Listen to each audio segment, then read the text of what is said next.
Hello friends, मैं नवीन आप सभी का स्वागत करता हूं आपके अपने यूट्यूब चैनल नवीन पाठशाला पर।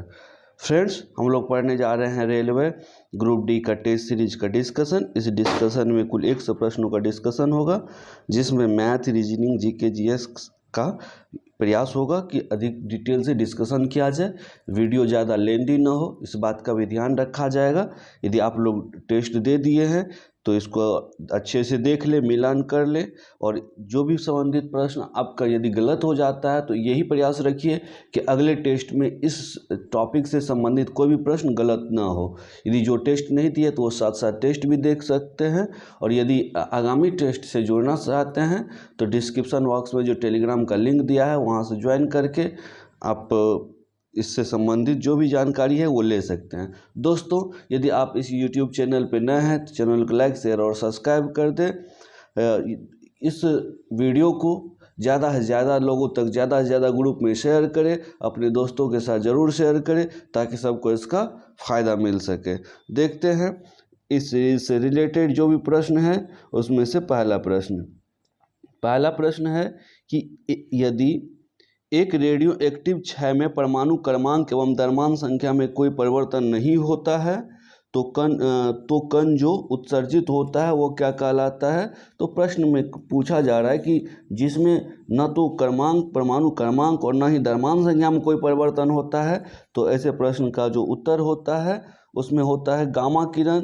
गामा जो एक प्रकार का विद्युत चुंबकीय विकिरण होता है जिसे फोटॉन भी कहते हैं, और इसके उत्सर्जन से, गामा किरण के उत्सर्जन से अर्थात फोटॉन के उत्सर्जन से परमाणु की संख्या और परमाणु संख्या में कोई परिवर्तन नहीं होता। परमाणु संख्या और परमाणु क्रमांक में कोई चेंजिंग नहीं आता, द्रव्यमान संख्या में कोई चेंजिंग नहीं आता, परमाणु क्रमांक में कोई चेंजिंग नहीं आता है। इसीलिए इसका राइट आंसर हो जाएगा फोटॉन।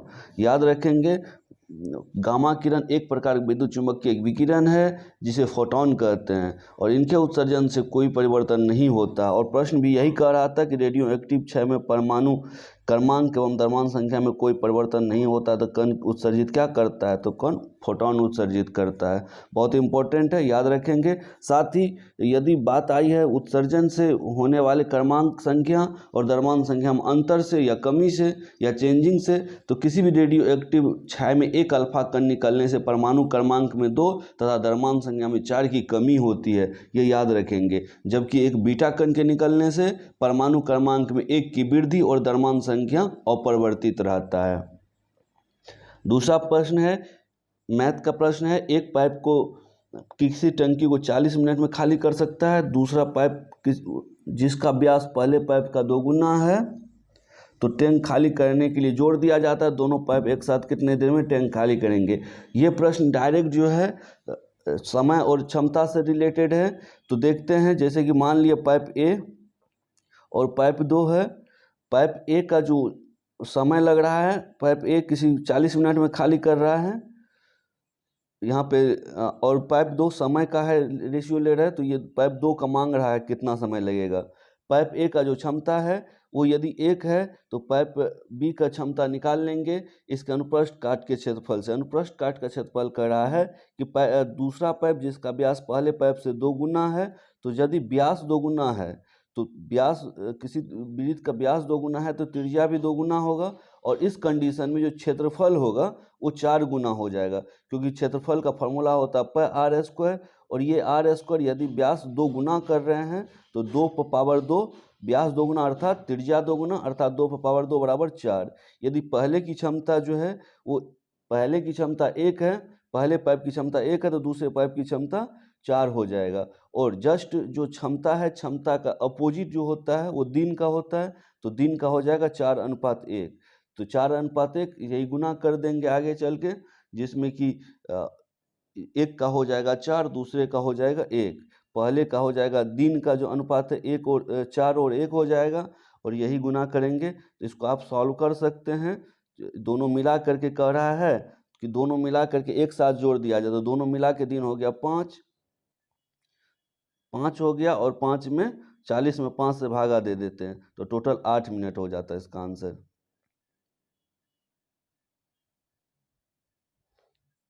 कुल 8 मिनट में ये खाली करेगा। इस कॉन्सेप्ट से आप इस सवाल को बना सकते हैं।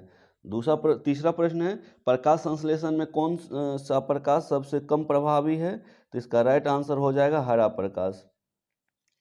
प्रकाश संश्लेषण में हरा प्रकाश सबसे कम प्रभावी है और सबसे ज़्यादा जो प्रभावी है वो लाल और नीला प्रकाश है।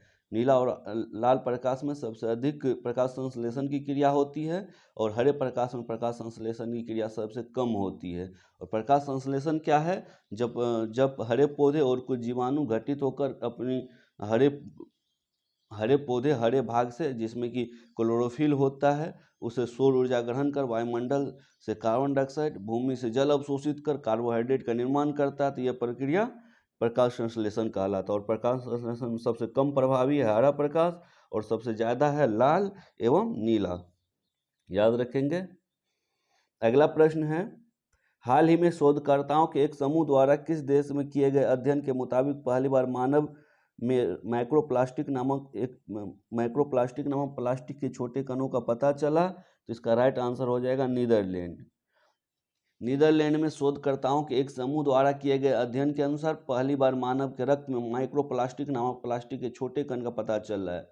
तो माइक्रोप्लास्टिक क्या है? प्लास्टिक का बहुत सूक्ष्म कण है और शोधकर्ता के द्वारा इसका पता लगाया गया है। और ये जो इसकी जो साइज है 700 नैनोमीटर है, ये बहुत ही छोटा है।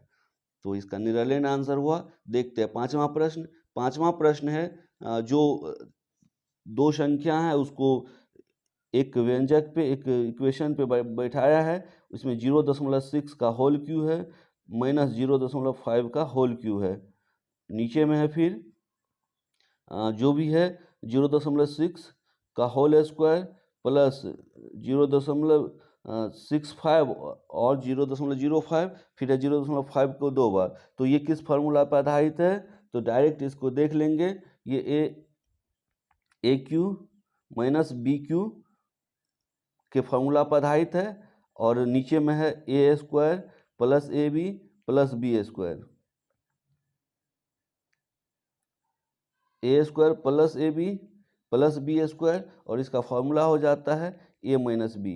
तो ध्यान रखेंगे ए माइनस के बी के क्रम में 0.06 माइनस 0.05 और इसका जो सब्ट्रैक्ट घटा कर आएगा आंसर 0.01। इसका ये राइट आंसर हो जाएगा ऑप्शन सी इसका राइट आंसर हो जाएगा, याद रखेंगे। अगला प्रश्न है, कौन सा देश गेहूं का सबसे बड़ा उत्पादक है? तो इसका राइट आंसर हो जाएगा चीन गेहूं का सबसे बड़ा उत्पादक है, ये भी याद रखेंगे।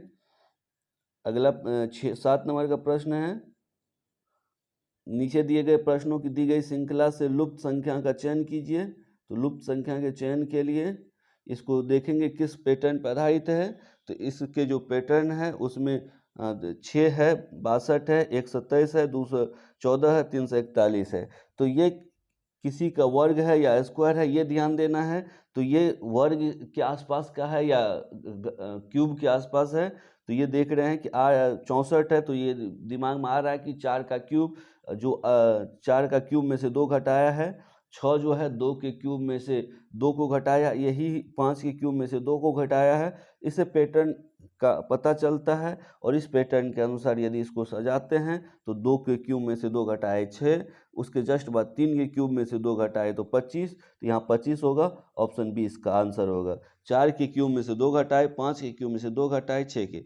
तो आप लोग इन प्रश्नों को हल करने के लिए आसानी से बन जाए तो कम से कम 20 तक का घन को कंठस्थ कर लीजिए और वर्ग 40 तक के वर्ग को कंठस्थ करना आवश्यक है।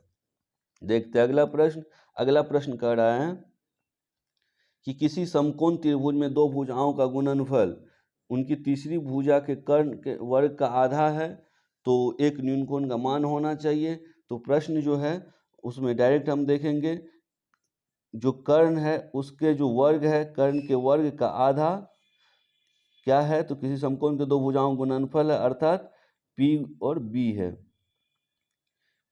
है। यदि हम यहाँ पे बट्टे 2 है उसको बराबर के दूसरे साइड भेजते तो होता है h² = 2pb। h² बराबर 2pb और h² का जो वैल्यू होता है पाइथागोरस प्रमेय से वो क्या होता है? तो p² + b²। p² plus b² equal to 2pb। यदि इस इक्वल टू से इस साइड लाए 2pb को तो क्या बन जाएगा, p² plus b² minus 2pb, और ये इक्वल टू 0। ये किसका फॉर्मूला हो गया, तो p माइनस बी का होल स्क्वायर का, p माइनस बी का होल स्क्वायर इक्वल टू 0। तो इसको यदि इक्वेशन को सेट करें तो p बराबर b हो गया। p बराबर b का मतलब हुआ कि दो भुजा बराबर है, कर्ण के अलावा दो भुजा बराबर है। कोई समकोण त्रिभुज है जिसमें कि एक को 90 डिग्री होता ही है और दो भुजा बराबर है, तो दोनों के सामने का जो कोण होगा वो भी बराबर होगा। तो एक 90 है तो रेस्ट बचा 90, और दोनों बराबर कोण है तो 45 इसका राइट आंसर हो जाएगा। इसका भी 45 डिग्री और इसका भी 45 डिग्री। प्रश्न में यही पूछ रहा है कि कितना डिग्री कोण होगा, तो राइट आंसर हो गया 45 डिग्री। अगला प्रश्न है कि सभी मग भूरे हैं और कुछ भूरे पृथ्वी है, तो इसको इस तरह से बना लेते वेन डायग्राम से। सभी मग है तो नीचे वाला m है, मग भूरे है तो b कर दिए हैं, सभी की बात है तो पूरा घेरे हैं। कुछ भूरे पृथ्वी है तो इसका दो कंडीशन होगा।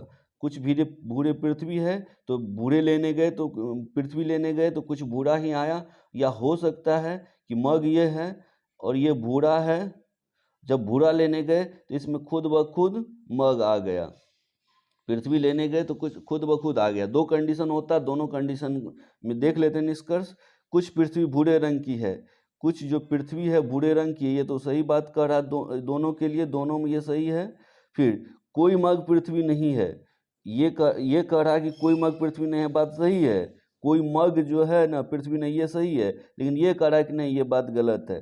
तो जो दोनों में पुट हो जाए, दोनों के लिए कौन पुट हुआ, तो पहला ऑप्शन कुछ पृथ्वी भूरे रंग की है, ये दोनों के लिए फिट हो गया, इसलिए इसका आंसर केवल एक सही होगा, केवल एक का पालन करेगा।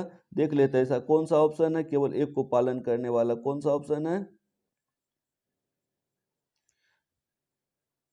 ऑप्शन यहाँ है और कुछ ऑप्शन यहाँ दिया हुआ है।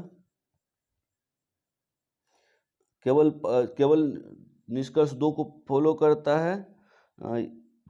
आरेख से स्पष्ट है कि निष्कर्ष एक सही होगा, तो केवल निष्कर्ष एक का ऑप्शन यहाँ है।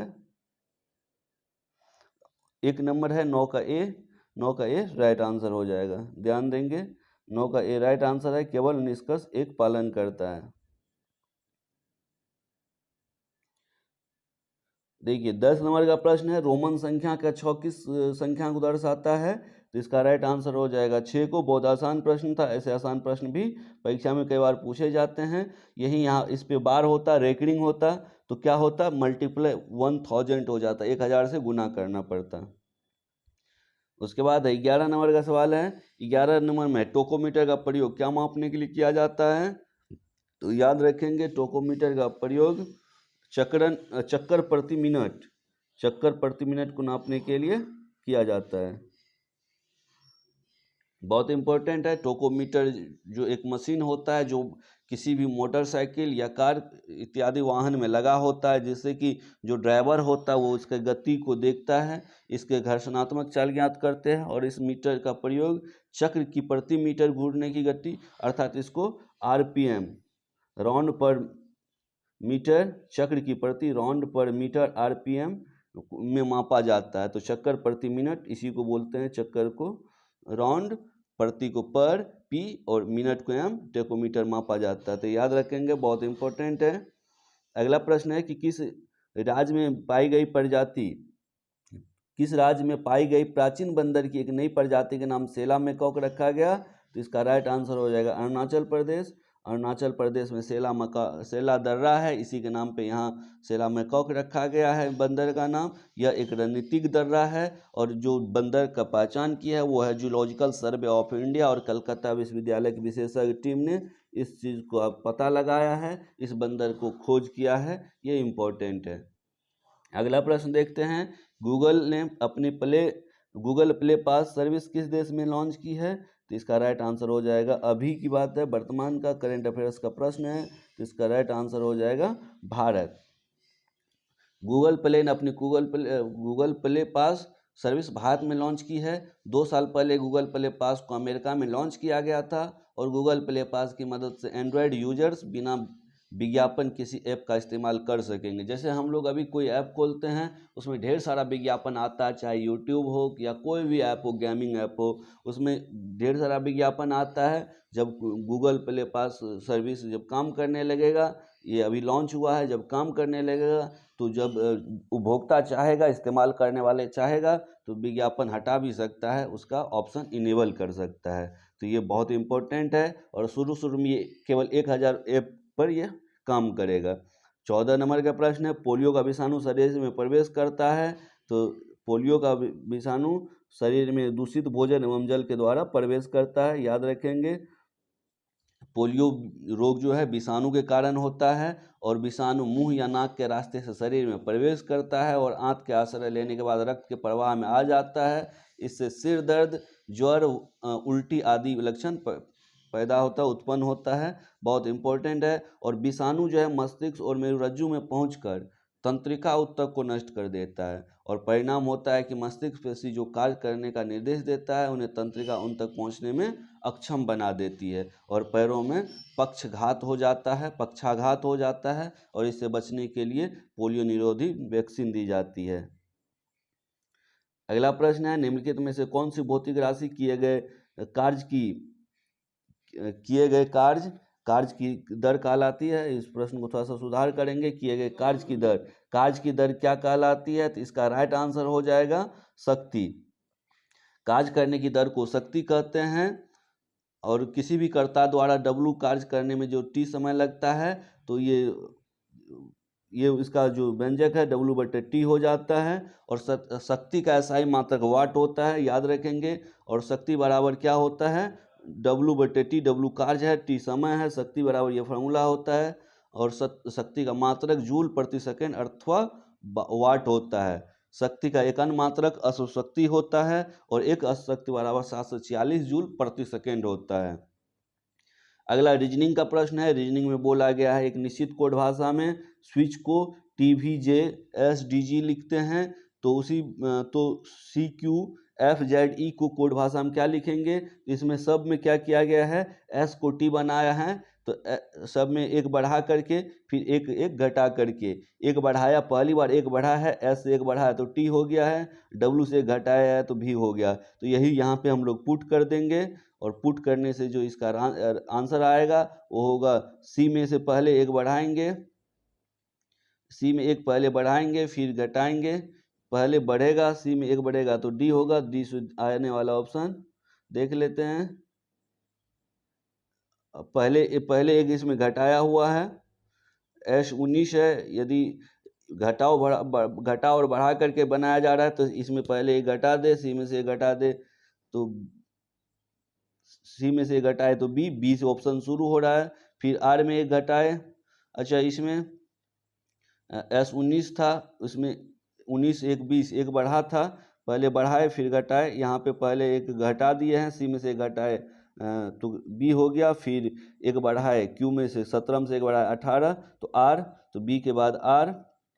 इसी तरह से आगे भी देख लेंगे। तो इसका 16 नंबर का राइट आंसर जो है C नंबर ऑप्शन है, ब्रेड, BREAD।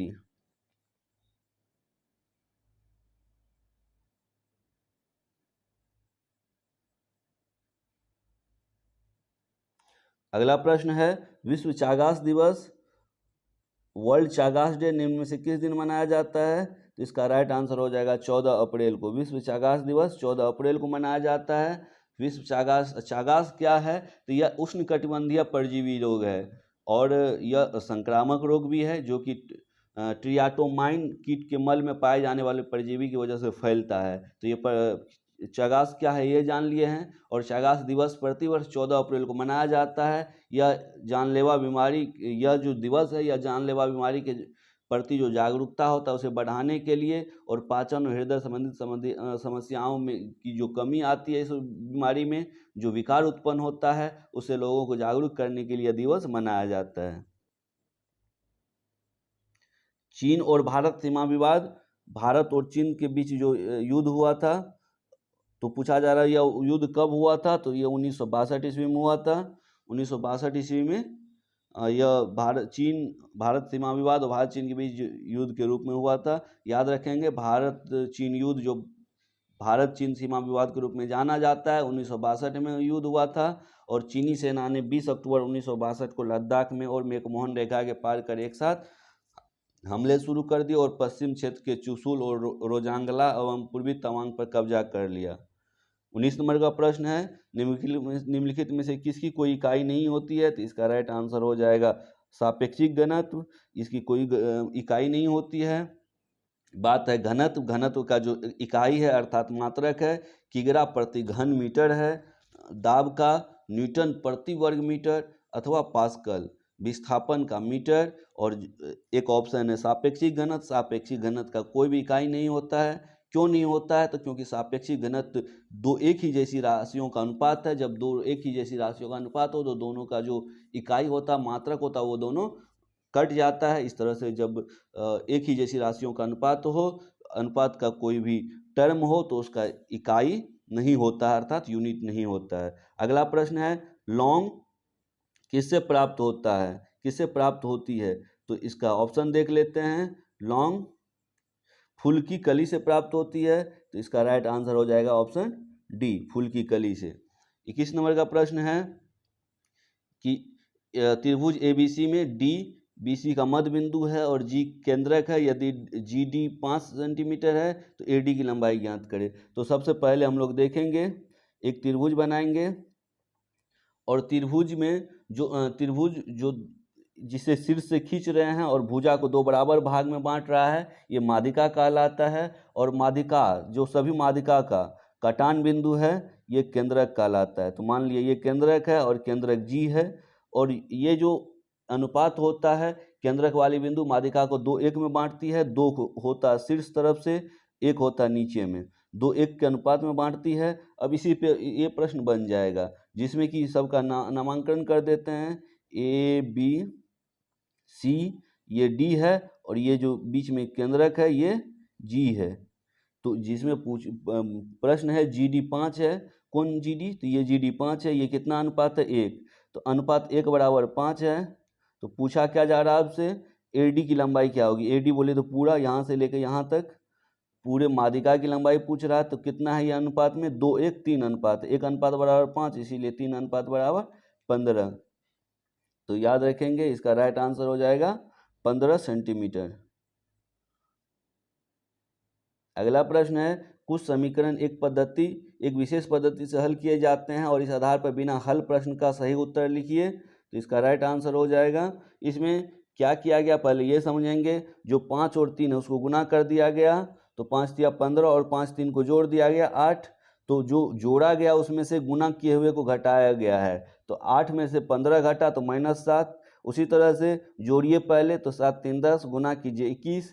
तो जो जोड़े हैं 10 में से 21 को घटाएंगे तो -11। यही चीज़ इस पर अप्लाई कर देना है। पहले जोड़ना है 7 और 11 18 और गुना करके 7 गुना 11 कितना 77। 77 घटा देंगे, तो 77 घटाएंगे उल्टा घटाएंगे तो माइनस में आएगा। तो इसका राइट आंसर 59 हो जाएगा, -59। तो अगला प्रश्न, 10 साल बाद पिता और पुत्र की आयु का अनुपात क्या होगा जबकि 10 साल पहले यह अनुपात 3:1 था। और वर्तमान पुत्र और पिता का आयु का अनुपात ज्ञात करें। तो इस प्रश्न को ऐसे हल करते हैं, जैसे कि पिता है तो फादर एंड सन, और 10 साल पूर्व है तो +10 ईयर। इसका जो अनुपात है 5:3 है। और 10 साल पूर्व जो इसका अनुपात है ये है 3:1। 3:1 देखते हैं दोनों के बीच को जो अंतर है, अंतर कितना है, तो 2 है, इसका भी 2 है। यदि अंतर सेम नहीं रहता है तब दोनों के अंतर से दोनों को गुणनफल करके इक्वेशन को जो भी ये दिया हुआ है रेशियो उसको इक्वेट करते हैं। लेकिन जब अंतर सेम है ही तो डायरेक्ट दोनों का अंतर देख लेंगे। 50 मतलब कि 5:3 अनुपात में पिता और पुत्र में अंतर 2 है, तो इससे क्या करेंगे, तो अनुपात 2 बराबर कितना का है, दोनों के बीच का डिफरेंस +10 और -10, 10 साल पहले और 10 साल बाद, दोनों के बीच कितना इंटरवल हो गया, तो 20 ही साल का, और दोनों का अनुपात कितना है, अनुपात का अंतर कितना, 2, तो अनुपात 2 बराबर 20 साल, इसीलिए अनुपात 1 बराबर 10 साल। अनुपात 1 बराबर जब 10 साल हो गया तो यहाँ पे किसी एक में मान रख देंगे। यदि 10 साल पूर्व में मान रखते हैं तो इसका हो जाता 50 और 30, अनुपात 1 बराबर 10 हुआ, तो ये 50 और 30 हो जाएगा। 50 और 30 कब की बात है, 50-30 10 साल, प्रश्न में देखेंगे कब की बात है, तो 10 साल बाद की बात है। 10 साल बाद 50 और 30 हो जाएगा, तो वर्तमान में कोई क्या होगा, तो वर्तमान में घटाइएगा तो ये 40 और 20 हो जाएगा। 10-10 घटा दीजिए दोनों में से, 40 और 20 होगा, और 40 और 20 का अनुपात कितना हुआ, 2 अनुपात 20 दूनी 40 2, और 20 है तो 1, 2 अनुपात 1 होगा। लेकिन पूछा जा रहा पुत्र पहले पूछा जा रहा, तो पहले 1 अनुपात 2 इसका राइट आंसर हो जाएगा ऑप्शन ए। व्हीलर द्वीप जहां से सतह से सतह मार करने वाली अग्नि मिसाइल का परीक्षण किया जाता है के निकट है, तो इसका राइट आंसर हो जाएगा उड़ीसा। उड़ीसा के निकट है, ओडिशा के तट पर है, ये याद रखेंगे। अब्दुल कलाम द्वीप जो व्हीलर द्वीप के नाम से जाना जाता है, उड़ीसा में चिल्का झील के तट के निकट स्थित है, और यह जो उड़ीसा की राजधानी भुवनेश्वर उससे 150 किलोमीटर दूरी पर अवस्थित है। अगला प्रश्न है, यदि 5 सेकंड में किसी कार का वेग 5 मीटर प्रति सेकंड से बढ़ाकर 10 मीटर प्रति सेकंड हो जाए तो त्वरण क्या होगा, तो त्वरण बराबर फार्मूला होता अंतिम वेग माइनस प्रारंभिक वेग, अंतिम वेग है 10 माइनस प्रारंभिक वेग है 5, अंतिम वेग माइनस प्रारंभिक वेग बटे समय अंतराल। 5 सेकंड में किसी कार का वेग 5 सेकंड में बढ़ाया गया, समय अंतराल कितना हो गया 5, तो 5/5 इक्वल टू 1 मीटर प्रति सेकंड स्क्वायर, तो ये इसका त्वरण हो जाएगा। मोनाजैट किसका अयस्क है, तो मोनाजैट, ये प्रश्न बहुत इंपॉर्टेंट है। मोनाजैट एवं थायोराइड परमाणु ईंधन के रूप में प्रयुक्त होता है, जो कि किसका है, थोरियम का। मोनाजैट थोरियम का अयस्क है। मोनाजैट जिसमें 18% थोरियम होता है, भारत के केरल और मद्रास के समुद्र तट के बालू में प्रचुर मात्रा में पाया जाता है, और भारत विश्व में थोरियम के अयस्क की सर्वाधिक मात्रा भारत और उसके बाद पश्चिम अफ्रीका में पाया जाता है। अगला प्रश्न है, कौन सा देश ब्रिक्स ग्रुप का सदस्य नहीं है, तो इसका राइट आंसर हो जाएगा इंडोनेशिया ब्रिक्स ग्रुप का सदस्य नहीं है। ब्रिक्स में जो इसका ये आता है BRICS, इसमें ब्राज़ील, रसिया, इंडिया, चाइना, साउथ अफ्रीका है, ये याद रखेंगे। ब्रिक्स के जो संस्थापक देश है उसमें ये सभी देश आता है। ब्रिक्स की स्थापना जो है कब हुई थी, ये 16 जून 2009 को एक तेरिन वर्ग में जो कि रूस में हुआ, वहाँ बैठक हुआ था, वहीं पे हुआ था। भारत इसके संस्थापक सदस्य है, और अफ्रीका 2011 में इसमें शामिल हुआ था। 28 नंबर का प्रश्न है, दिए गए तर्क है, प्रश्न में 2 तर्क है, तर्क 1 और तर्क 2, मजबूत तर्क और कमजोर तर्क सुनिश्चित करके उत्तर दीजिए।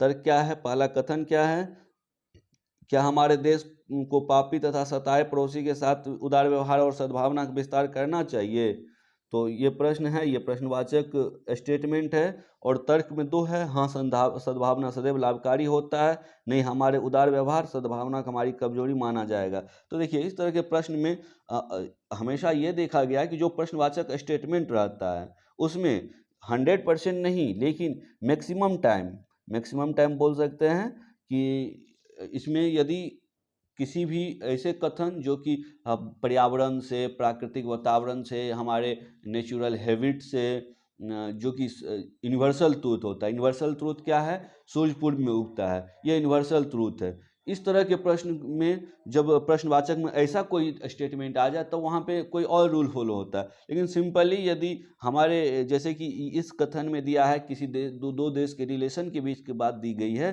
तो ऐसे प्रश्न में जब प्रश्नवाचक चिन्ह के साथ कथन दिया हो तो तर्क में पॉजिटिव और निगेटिव दोनों की संभावना होती है और दोनों हो जाता है।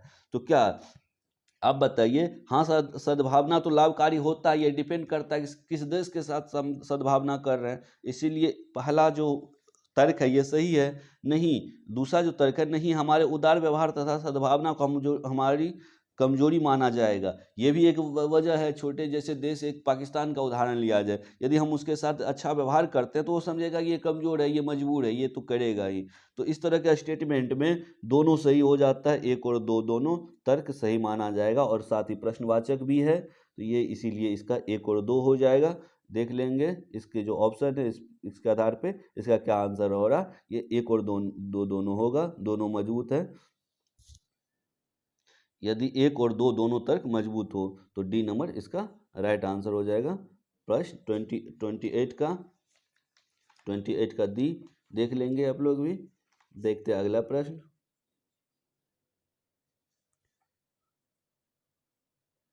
अगला प्रश्न है, यदि समीकरण X square minus P X plus Q के मूल अल्फ़ा और बीटा हो तो alpha cube minus beta Q.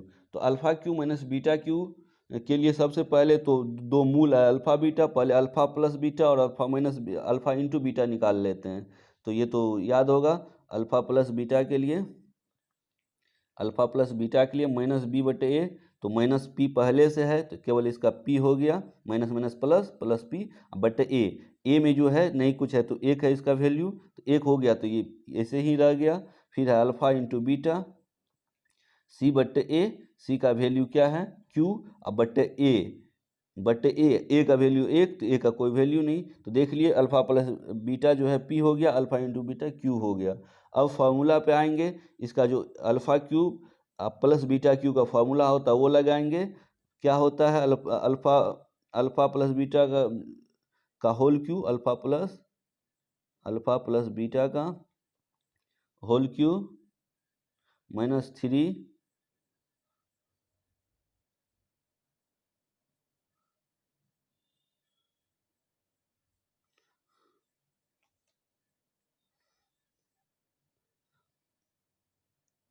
Alpha plus beta का whole cube minus 3 alpha beta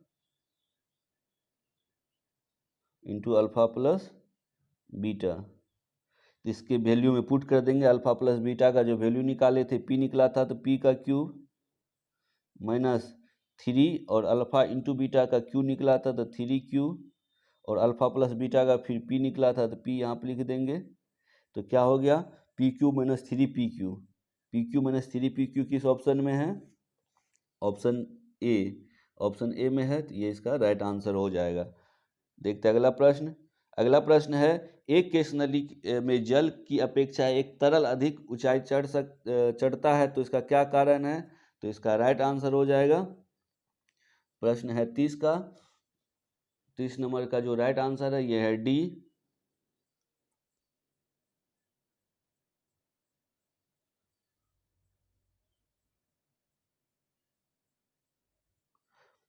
तरल का पृष्ठ तनाव जल की अपेक्षा ज़्यादा होता है, तो इसकी जो वजह है ये देख लेते हैं।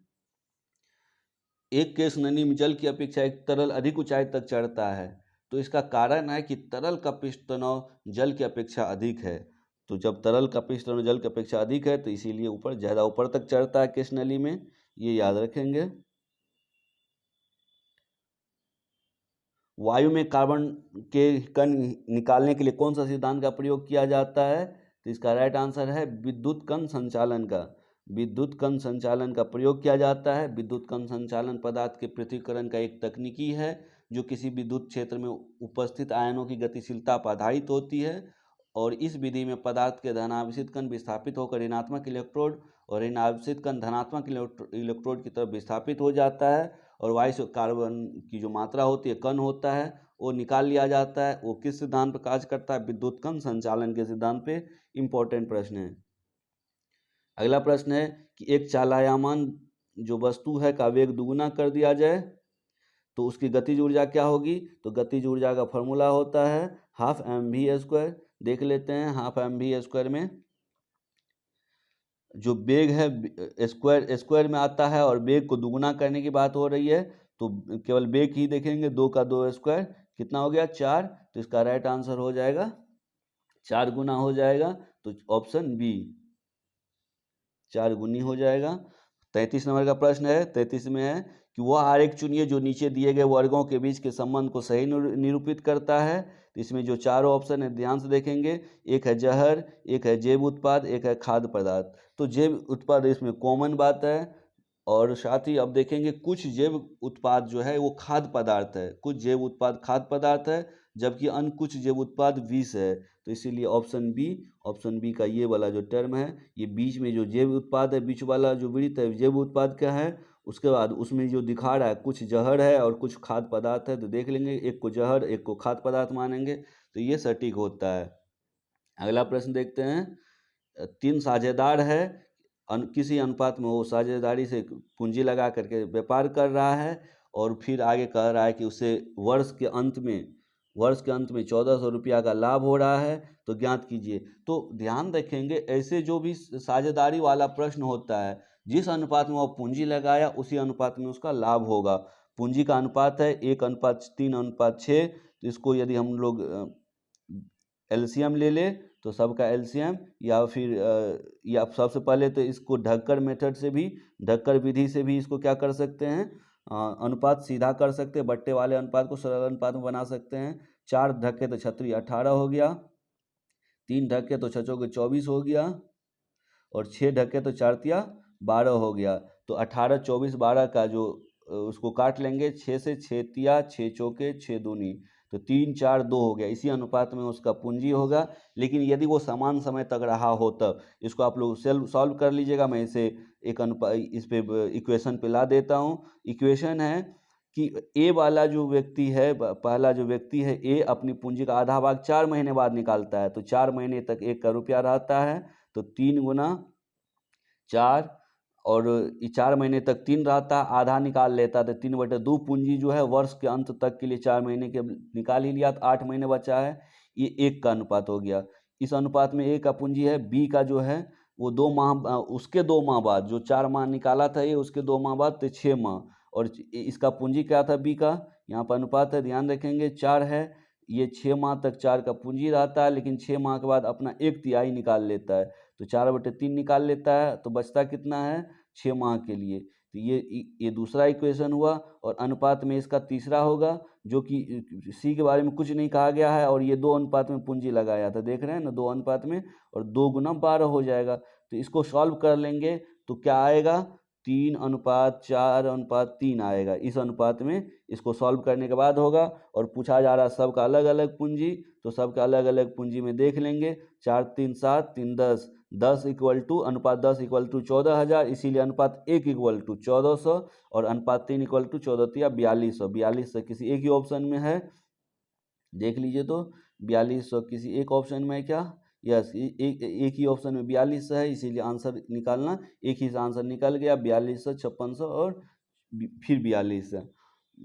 35 नंबर का प्रश्न है, कॉम्बैट एविएटर के रूप में आर्मी एविएशन कॉर्प्स शामिल होने वाली पहली महिला अधिकारी कौन है, तो इसका राइट आंसर हो जाएगा कैप्टन अभिलाषा बराक।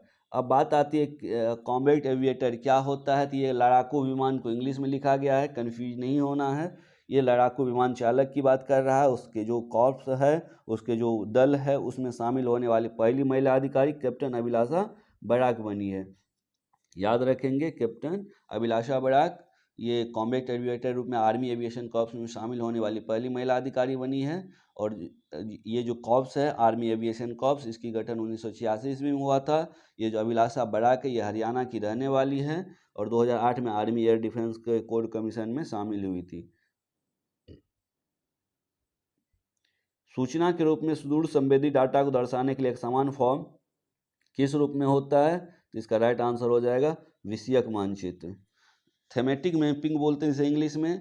इसे होता क्या, सूचना के दूर में स्थित सेंसिंग डाटा का प्रतिनिधित्व करने का ये एक तकनीकी है। जो सूचना डेटा दूर होता है उसे सुदूर संवेदी उपग्रह से, जैसे कि आप लोग एक चीज़ सुने होंगे कि कहाँ पे जो जल है, जल में कहाँ पे जंगल है, जंगल में कितने जानवर है, इसे एक सुदूर संवेदी उपग्रह के द्वारा जांच किया जाता है। तो उसी के द्वारा जब सूचना कि दूर संवेदी डाटा दर्शाया जाता है तो किस फॉर्म में यूज होता है, तो ये विषयक मानचित्र में होता है, जिसे थैमेटिक मैपिंग कहते हैं इंग्लिश में। ये बहुत इंपॉर्टेंट है, याद रखेंगे 36 का।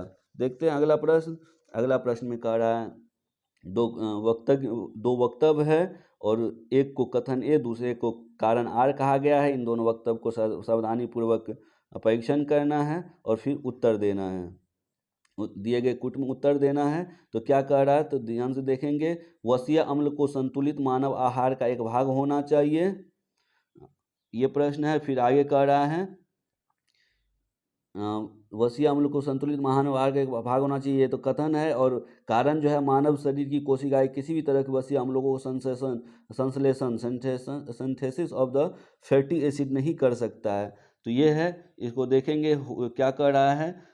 इसमें वसा और ग्लिसरॉल अम्लों का एक एस्टर होता है, ये जान लेंगे। और संतुलित मानव आहार का एक भाग होना चाहिए, तो सही बात है, कथन सही है।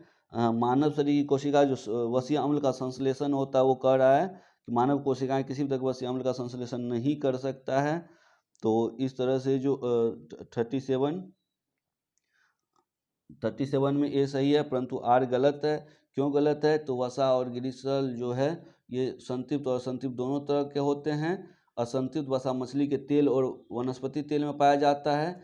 और 1 ग्राम वसा जो है उसमें 9.3 कैलोरी ऊर्जा प्राप्त होती है। और शरीर में वसा का जो संश्लेषण है ये माइटोकॉन्ड्रिया में होता है।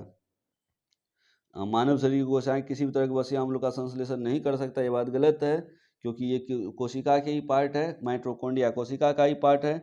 जब माइटोकॉन्ड्रिया करता अर्थात कोशिका कर सकता है, ये करा नहीं कर सकता, इसीलिए ये गलत हो गया, ध्यान रखेंगे। तो इसका जो आंसर हो गया, इसमें ए सही है परंतु आर गलत है, सी ऑप्शन सही है। 38 नंबर का है, शांत जल में एक व्यक्ति 5 किलोमीटर प्रति घंटा की गति से नौका चला सकता है। तो शांत जल में चला रहा है और धारा की दिशा 1 किलोमीटर प्रति घंटा है। एक घंटे में किसी स्थान में जाकर आ जाता है, अर्थात धारा की गति के साथ गया होगा और धारा की विपरीत आया होगा। जब साथ गया होगा तो 6 किलोमीटर प्रति घंटा होगा, क्योंकि धारा और नौ दोनों का चाल जुट जाएगा। जब रिटर्न आया होगा तो एक घटा देंगे, 5 में से एक घटा 4 किलोमीटर प्रति आवर हुआ होगा विपरीत दिशा में, धारा की विपरीत दिशा में आने में। तो इस तरह से इस प्रश्न के लिए जो दूरी कह रहा है, तो मान लिए दूरी है x दूरी को 6 किलोमीटर प्रति घंटा की चाल से गया है और फिर उसी दूरी को 4 किलोमीटर प्रति घंटा के समय से आया है और टोटल 1 घंटा का समय लगा है। इस इक्वेशन में x को सॉल्व कर लीजिए, चाहे बाय ऑप्शन सॉल्व कर लीजिए। बाय ऑप्शन में इसका राइट आंसर 2.4 यदि यहाँ रखते हैं तो 0.4 होता है, 2.4 यहाँ रखते हैं, 4 से भागा तो 0.6 होता है, 0.4 जो 0.61 होता है, ये एग्जैक्ट है, इस पे पुट करके बना सकते हैं। अगला प्रश्न है कि छात्रों का अधिकतम संख्या ज्ञात कीजिए, जिसमें 1001 कलम तथा 910 पेंसिल को इस तरह बांटा जाता है कि प्रत्येक छात्र को बराबर संख्या में कलम और बराबर संख्या में पेंसिल प्राप्त हो। तो जब अधिकतम की बात हो, अधिकतम संख्या की बात हो, तो एचसीएफ निकाला जाता है और एचसीएफ क्या हो जाएगा इसका 91, दोनों का 91 हो जाएगा। तो इस 91 इसका राइट आंसर हो जाएगा। अगला प्रश्न है, ए बी की बहन है, सी बी की माँ है, डी सी के पिता है, ए ई की माँ है, ई डी की माँ है, ए डी का संबंध बताओ। तो इसको जनरेशन में बांट करके बना लेते हैं। ए बी की बहन है, यहाँ से देख लेते हैं, ए और बी एक जनरेशन का है और ए बहन है, ए बी की बहन है, तो ये फीमेल है तो एफ यूज कर लिए। और बहन है, सी बी की माँ है, सी जो है वो बी की माँ है, सी माँ है, ये भी एफ इसमें नीचे में लिख देंगे, एफ से फीमेल वर्ड यूज कर रहे हैं, माँ है ऊपर में है तो माँ है। और यहाँ पे सी बी का मान लिख लिए, डी सी की पिता है, सी के पिता है, ऊपर वाले जनरेशन में आ जाएगा ये, डी सी के पिता है। और ई डी की माँ है, ई जो है डी की माँ है, ये एक और जनरेशन हो गया, उस जनरेशन में आ गया है, उस जनरेशन में आ गया। तो प्रश्न पूछा जा रहा है ए डी का संबंध बताओ। ए और डी में जो अभी बनाए थे उसमें ए डी, ए कौन है, ए नीचे में आया था, ए और बी, ए लड़की है तो ये उस माँ के मतलब पिता के बारे में पूछा जा रहा है, तो वो नाना की ये नतनी। इसको इंग्लिश में और इंग्लिश वर्ड और हिंदी टर्म में आप क्वेश्चन बैंक में देखे होंगे इस तरह के टर्म यूज कर दिया जाता है। नाती के लिए पोते वर्ड का यूज कर दिया जाता है, नतनी के लिए पोती वर्ड का, और इंग्लिश इसका होता है मटेरियल ग्रैंड डॉटर। तो इस तरह से ये इसका आंसर हो जाएगा, इसमें ज़्यादा कन्फ्यूजन है नहीं और कोई हो नहीं सकता है। देखते हैं अगला प्रश्न। किसी अर्धवृत्त का परिमाप 18 सेंटीमीटर है, तब त्रिज्या ज्ञात करें। तो अर्ध परिमाप दिया हुआ है, तो अर्ध परिमाप का फॉर्मूला क्या होता है, pi R plus 2r equal to 18 है। तो इस तरह से यदि इसका मान निकालते हैं तो r बराबर 3.5 निकल जाता है। तो इसका राइट आंसर हो जाएगा, त्रिज्या ही मांग रहा था 3.5। अगला प्रश्न, दो धनात्मक पूर्णांकों के वर्गों का योग 100 है और उनके वर्गों का अंतर 28 है, तो उन संख्याओं का योग ज्ञात करें। तो फिर वही इक्वेशन दे देंगे, दो धनात्मक पूर्णांक वर्गों का योग कर रहा है 100 और वर्गों का अंतर कितना है, A square minus B square, वर्गों का अंतर 28। इसको सॉल्व कर लेंगे इक्वेशन को, ए 8 और ए आएगा 8, बी आएगा 6 और दोनों का योग पूछा जा रहा है, दोनों की संख्या का योग क्या होगा, 8 6 14। अगला प्रश्न है कि यदि sine theta plus cos theta बराबर रूट टू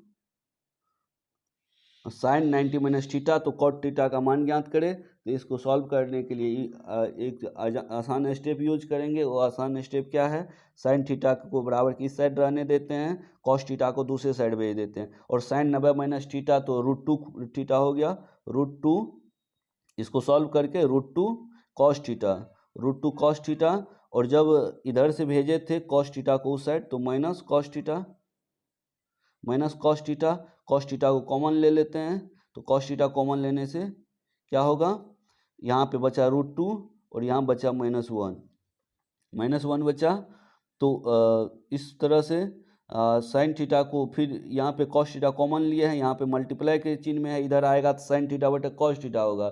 साइन थीटा और कॉस थीटा इक्वल टू होता है टेन थीटा, तो टेन थीटा बराबर लिख सकते हैं डायरेक्ट, टेन थीटा बराबर √2 -1। यदि कॉट थीटा का वैल्यू पूछ रहा है, कॉट थीटा बराबर होता है 1 बटे √2 -1, और इसका परिमेयकरण कर लेंगे तो इसका राइट आंसर हो जाएगा √2 + 1। एक ऑप्शन है बी में, √2 + 1 इसका राइट आंसर हो गया। अगला प्रश्न है, पेलाग्रा और स्कर्वी क्रमशः कौन से विटामिन की कमी के कारण होता है।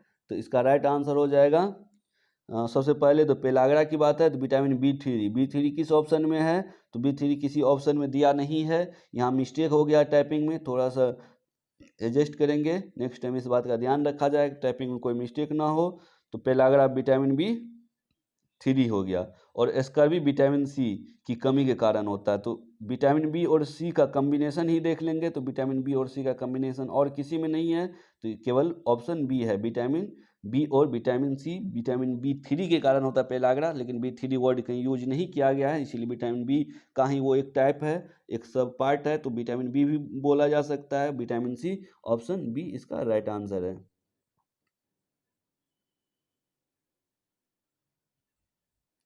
ब्रिटिश को राजनीतिक शक्ति किसके बाद प्राप्त हुआ था, तो इसका राइट आंसर हो जाएगा प्लासी के युद्ध के बाद ब्रिटिश को राजनीतिक शक्ति प्राप्त हुआ था। और प्लासी का युद्ध कब हुआ था, तो प्लासी का युद्ध 23 जून 1757 ईस्वी को हुआ था, याद रखेंगे।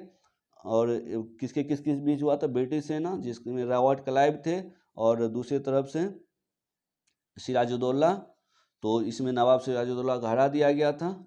और इसके बाद जो है इस युद्ध के पश्चात ब्रिटिश को राजनीतिक शक्ति प्राप्त हो गई। दिए गए 46 नंबर का प्रश्न है, दी गई आकृतियों में कौन सी आकृति सही प्रतिबिंबी है जबकि दर्पण ए बी स्थिति में रखा जाए, दर्पण ए बी की स्थिति में रखा जाए, तो पूछा जा रहा है कौन सा सही है। तो अब देखिए, कोई भी दर्पण हो तो उसमें जिधर से दर्पण रखा गया उसमें जो भी फिगर है उसको ठीक एग्जैक्ट आधे आधे से डिवाइड कर लेते हैं। जब आधे आधे से डिवाइड कर लेते हैं तो एक होता है लेफ्ट, एक होता है राइट, तो लेफ्ट राइट दिखा देता है, राइट लेफ्ट दिखाई देता है। तो यदि यही चीज़ देखते हैं तो लेफ्ट राइट, राइट लेफ्ट, तो ऑप्शन बी इसका राइट आंसर हो जाएगा। 47 नंबर का प्रश्न देखिएगा। 47 नंबर में प्रश्न है कि बहुलक दिया हुआ है, माध्य दिया हुआ है और कह रहा है कि माध्यिका ज्ञात करने। तो इसका फॉर्मूला देखिए, बहुलक बराबर होता है बहुलक बराबर 3 गुना माध्यिका, 3 गुना माध्यिका माइनस 2 गुना माध्य, 2 गुना माध्य, 3 गुना माध्यिका माइनस 2 गुना माध्य, इस पे पुट कर लेंगे, बना लेंगे तो इसका राइट आंसर आ जाएगा 34.3। ये फॉर्मूला है, ये याद रखेंगे, बहुलक बराबर 3 गुना माध्यिका माइनस 2 गुना माध्य। अगला प्रश्न है 48 नंबर का कि 6 रसायन है LMNO, PQ, अलग अलग रंग में भी दिया है और क्रम की भी बात कर रहा है कि किसी क्रम में सजाया जाएगा। तो इस क्रम में सजाए जाने के बाद पूछा जा रहा है कि रसायन P सफ़ेद बोतल के पास नहीं है, अच्छा किस बोतल में रसायन L है, ये प्रश्न है। तो इसको जब आप सजाएंगे, जितना भी डेटा दिया है सबको अच्छे से पढ़ लीजिए, उसमें NMOLQP, इसको डिटेल्स हम नहीं पढ़े हैं, लंबा है, थोड़ा लेंदी हो जाएगा वीडियो, आप पढ़ेंगे तो ये ऐसा इक्वेशन आ जाएगा LMOLQP। इसमें जो है रंग जो होगा पहले लाल होगा, फिर सफ़ेद होगा, M का सफ़ेद हो गया, O का नीला हो गया, इसका नीला हो गया, L का गुलाबी हो गया, और प्रश्न आपसे L ही पूछा जा रहा है तो इसका गुलाबी आंसर हो गया। ऐसे देखने के लिए Q का बैगनी, बैगनी ये सीरीज जाएगा, और P का हरा, इस सीरीज में आप एडजस्ट करेंगे तो किस बोतल में रसायन L है तो गुलाबी में, ये इसका राइट आंसर हो जाएगा गुलाबी। देखते हैं अगला प्रश्न।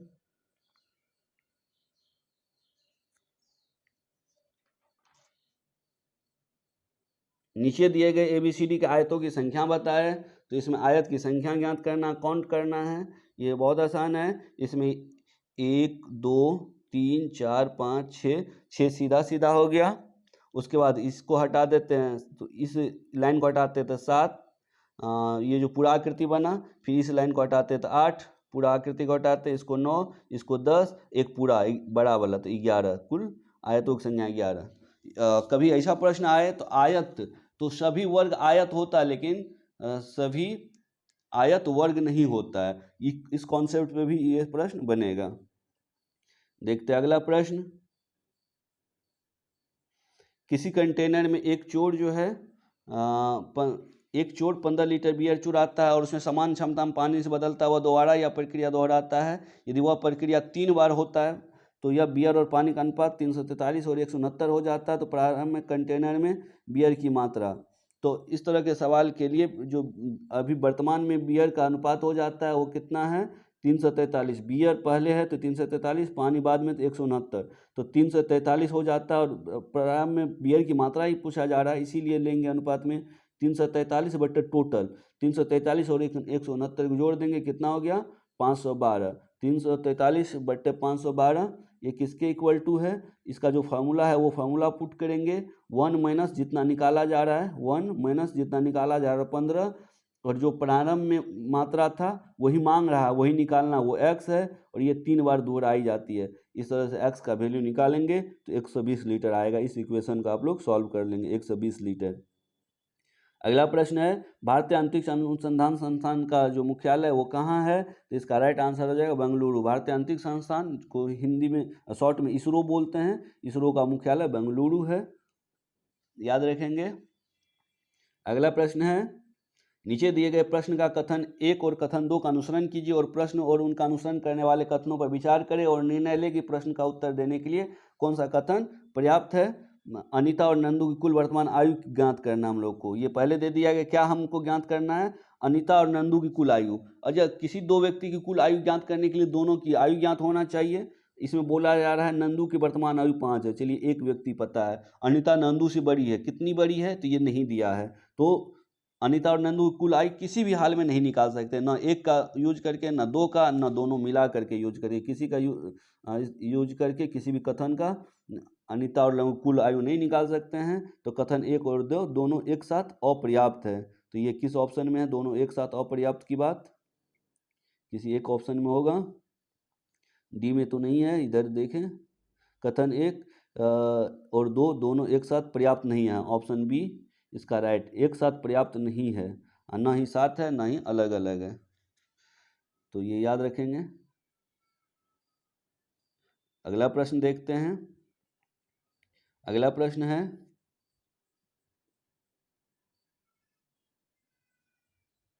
निम्नलिखित मौलिक अधिकारों में से किसे डॉक्टर भीमराव अंबेडकर ने संविधान की हृदय एवं आत्मा की संज्ञा दी? तो इसका राइट आंसर हो जाएगा संवैधानिक उपचारों का अधिकार।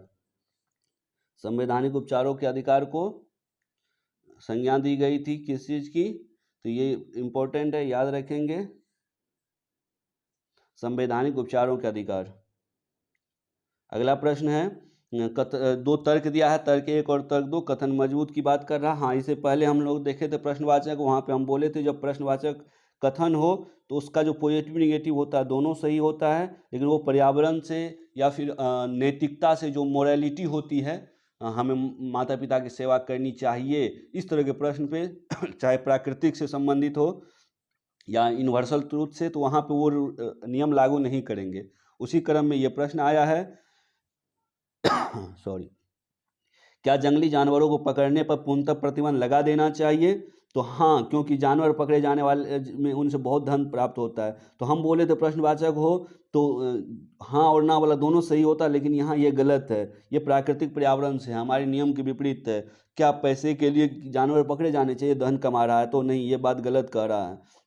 नहीं, क्योंकि जानवर पकड़ना तो शिकार करना प्रभावशाली नहीं है, ये भी गलत है। प्रभावशाली तो है, लेकिन ये कह रहा नहीं है, ये भी गलत है। इसी तरह से 54 का जो है दोनों कथन गलत है। प्रकृति वातावरण के लिए इस पर प्रतिबंध होना आवश्यक है, इस पे आवश्यक है, अतः कोई भी तर्क सही नहीं है। तो कोई भी तर्क सही नहीं है, तो ऑप्शन देख लीजिए उस अनुसार से क्या हो जाएगा, न तो 1 और न ही 2 तर्क मजबूत है।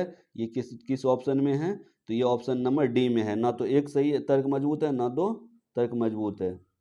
ये इंपॉर्टेंट है, देख लेंगे। अगला प्रश्न है, श्रृंखला दिया हुआ है, इस तरह के प्रश्न अक्सर पूछे जाते हैं ग्रुप डी सब के एग्जाम में, तो इस पर ध्यान से देखेंगे।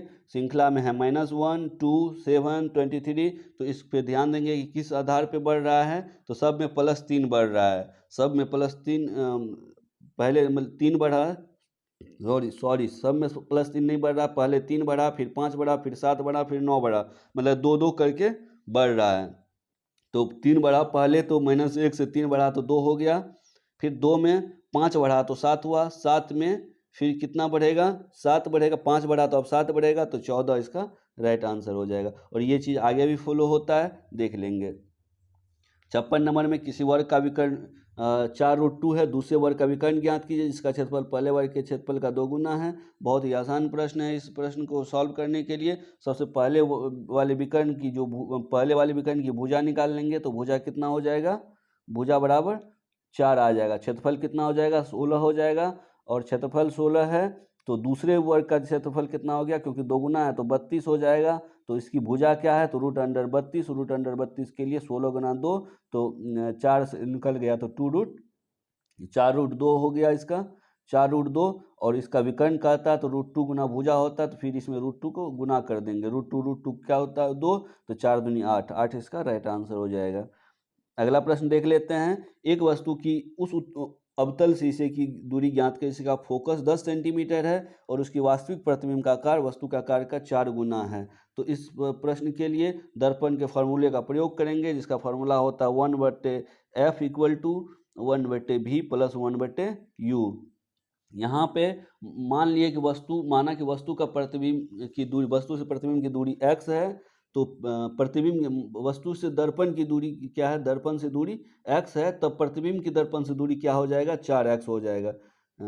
वस्तु की x है तो प्रतिबिंब की क्या हो जाएगा, 4x हो जाएगा। क्यों होगा, क्योंकि इसमें दिया हुआ है आकार वस्तु का आकार से 4 गुना बन रहा है, का मतलब है कि दूरी भी उसे 4 गुना ज़्यादा है। इस तरह से यदि एक यहाँ पर मान पुट कर लेते हैं, 1/10, f का मान हुआ 1/10 = v का 1/4x प्लस u का 1/x, और इस तरह से x का वैल्यू निकालते हैं तो वो निकलता 12.5। इसका राइट आंसर हो जाएगा 12.5 सेंटीमीटर।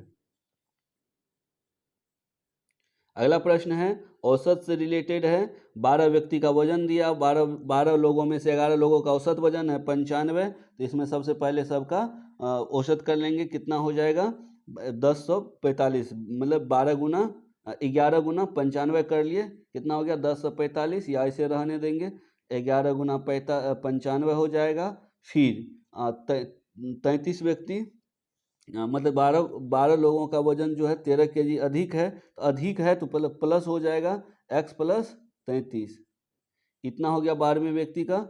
अब कह रहा सबको मिला करके 11 व्यक्ति का कुल और 12वें व्यक्ति का कितना हो गया औसत से, तो x से 33 अधिक है तो यहाँ 33 लिखे हैं। ये टोटल 12 व्यक्ति का सब मिला के वजन हो गया, और टोटल 12 का औसत निकालना है, 12वें व्यक्ति का वजन कितना है, तो ये कर लेंगे x का वैल्यू निकल जाएगा इक्वल टू x कर लिए, x का सब मिला करके 12वें व्यक्ति का निकल गया, x का वैल्यू निकलेगा 98, और 98 में 33 अधिक है तो 33 जोड़ देंगे तो 131 kg राइट आंसर हो जाएगा।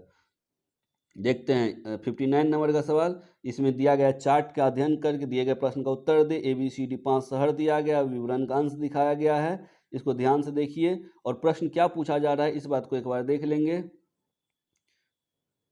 प्रश्न में पूछा जा रहा है, ये चार्ट दिया है, प्रश्न में पूछा जा रहा है यदि विद्यालय बी में लड़कों की संख्या लड़कियों की संख्या अनुपात 5 और 7 है, 7 अनुपात 6 है, बी में 7 और 6 है, ध्यान देंगे। और डी के लड़कों और लड़कियों की संख्या 4 अनुपात 5 है, डी इधर है, इसका कितना है 4 अनुपात 5 है, इसका 7 अनुपात 6 है। पहले है लड़कों बॉयज़ और गर्ल्स का संख्या है दिया है, दोनों का अनुपात दिया है, और लास्ट में पूछ रहा है विद्यालय बी के लड़कों की संख्या और विद्यालय डी के लड़कियों की संख्या। तो बी से लड़का लेंगे, बी जो है इससे लड़का की संख्या ले लेंगे, तो इसको लड़का की संख्या लेने के लिए क्या करना होगा, जैसे कि 72 है इसका डिग्री में, तो 72 तो रहने देंगे, और लड़का का क्या अनुपात 7 अनुपात 6 है, तो 7/13, 72 गुना 7/13 ये लड़कों का निकल गया। और लास्ट में ये आपको पूछ रहा है बी के लड़कों, तो बड़ लड़का तो ले लिए, अब बच्चा क्या डी के लड़कियों, तो डी के लड़कियों का अनुपात 4 अनुपात 5 है, 5 लड़की है, तो 5 बट्टे टोटल 9, और कितना में से 64.8 डिग्री में से, 64.8 डिग्री में से इसको सॉल्व कर लेंगे, तो इस तरह से इसका राइट आंसर हो जाएगा 14:13, ऑप्शन बी 14:13 इसका राइट आंसर है। अगला प्रश्न है 60 नंबर का 99, इसको सॉल्व करने के लिए यहाँ प्लस का चिन्ह होता, पूर्णांक में नहीं कुछ होता, तो 99 प्लस 995 बट्टे 999, और इसमें मल्टीप्लाई कर देते हैं 999 को, तो इसको सॉल्व करते हैं, 999 को लिख लेते हैं, इस पहले वाले 999 को 1000 माइनस 999, और इधर जो है लिख लेंगे 995 बटे 999, और इधर भी एक बार 999 से गुना, ये दोनों कट गया, और यहाँ 999 को 1000 से किए तो 999 पे 3 जीरो, और फिर उस पर 3 घट जाएगा, इसको सॉल्व कर लेंगे, तो इसको सॉल्व करने से जो आंसर होगा वो होगा 99 89 96, 99 89 96, ऑप्शन बी। अगला प्रश्न है कि एक तेज दवा है जिसे डॉक्टर मरीज को शांत करने और सोने में मदद करने के लिए देता है, उसका क्या नाम है। तो इस तरह के प्रश्न है, बारबीट्यूरेट इसका राइट आंसर हो जाएगा। बात आती है बारबीट्यूरेट की, तो बारबीट्यूरेट नामक एक नारकोटिक औषधि है जो केंद्रीय तंत्रिका तंत्र पर हावी होता है, और यह व्यक्ति की थकावट दूर करने में उपयोगी है, तथा थकावट दूर करने के साथ ही मानसिक तनाव को भी दूर करता है, और साथ ही नींद के लिए उपयोगी है। और कुछ बारबीट्यूरेट का उपयोग डॉक्टर पागलपन के इलाज में और बेहोशी के लिए भी करता है। कंप्यूटर के पिता चार्ल्स बेबेज। ABCXYZ एक सीधी पंक्ति में उत्तर की मुंह करके बैठा है, तो इस तरह के प्रश्न को सॉल्व करने के लिए पूरा स्टेटमेंट को सही से पढ़ लीजिए, और नीचे क्या दिया गया है कि निम्न पाँच में से ऊपर दी गई व्यवस्था के अनुसार निश्चित आधार पर समान है, कौन उस समूह से भिन्न है। तो भिन्न की बात कर रहा, तो पहले इसको जब सजाएंगे तो सजाने के बाद इसका जो क्रम आएगा, पहले आएगा Z, फिर A, फिर X, फिर C, फिर Y, फिर B, पढ़ लीजिए अच्छे से, ऐसा क्रम आएगा। अब प्रश्न पूछा रहा है कौन सा जो है उस समूह से भिन्न है, तो देखिए तो Z और A एक साथ है, ये सही है। X और C ये भी एक साथ है, ये भी सही है। C और Y, C पहले है Y बाद में है, ये भी सही है। और X और A, पहले X का नाम ले लिया फिर A, अब पीछा चल गया, तभी से इधर चल रहे थे, तीर का चिन्ह देखिए, पहली बार ये हुआ X के बाद C लिया है तो ऐसे चला है, इसीलिए सबसे भिन्न है। तो दिए गए प्रश्न आकृति में कौन सा पूरा करता है, ये प्रश्न है, कौन इसको पूरा करेगा? तो देख लीजिए ध्यान से ऑप्शन को, ऑप्शन बी इसको पूरा करेगा। ऑप्शन बी देखिए, यहाँ एक बिंदा है, इधर 2 है तो इधर भी 2 है, इधर नीचे 1 है सबसे लास्ट में, तो इधर भी 1 वाला होगा, 1 के बाद 2 भी होगा, 2 भी दिया हुआ है, ऑप्शन बी। सॉरी। अगला प्रश्न, यदि डिवाइन को AFSFKB लिखते हैं तो पावरफुल को क्या लिखेंगे? तो 65 नंबर का प्रश्न है, इसमें शब्द में क्या किया गया है? डी से ए बनाया, डी 4 होता है, ए 1 होता है, तो 4 से 1 बनाने के लिए 3 घटाया, आई से आप बनाया, 9 से 6 किया, तो सब में -3 किया है, सब में -3 करने के बाद पी में पी 16 में से 3 करेंगे 13, 13 से शुरू होने वाले 2 ऑप्शन इसी तरह से छांटेंगे, तो MLT तो 2 ऑप्शन में है, उसके बाद BO एक ऑप्शन में आ गया, सी इसका राइट आंसर हो जाएगा। अगला प्रश्न है 66 नंबर का, 2 चींटी एक ही समय में एक छिद्र से दूसरे की ओर चलना प्रारंभ करता है। पहली चींटी 2 छिद्रों के बीच की दूरी 8% जो दूरी है 3 घंटे में तय करता है। 8% 3 घंटे में, तो 100% कितना?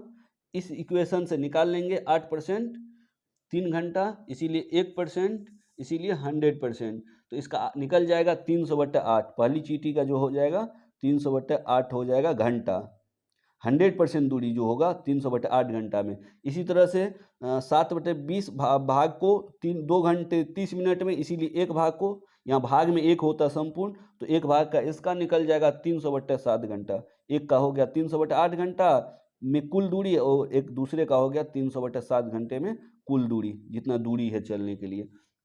अब क्या होता है, तो एक बात, दोनों का अनुपात निकाल लेते हैं, दोनों के दूरी का मतलब दोनों का समय दिया हुआ, समय का अनुपात हो जाएगा, तो ये 300 कट गया और ये इधर आ जाएगा, तो समय जो है टी का रेशियो हो गया 7:8।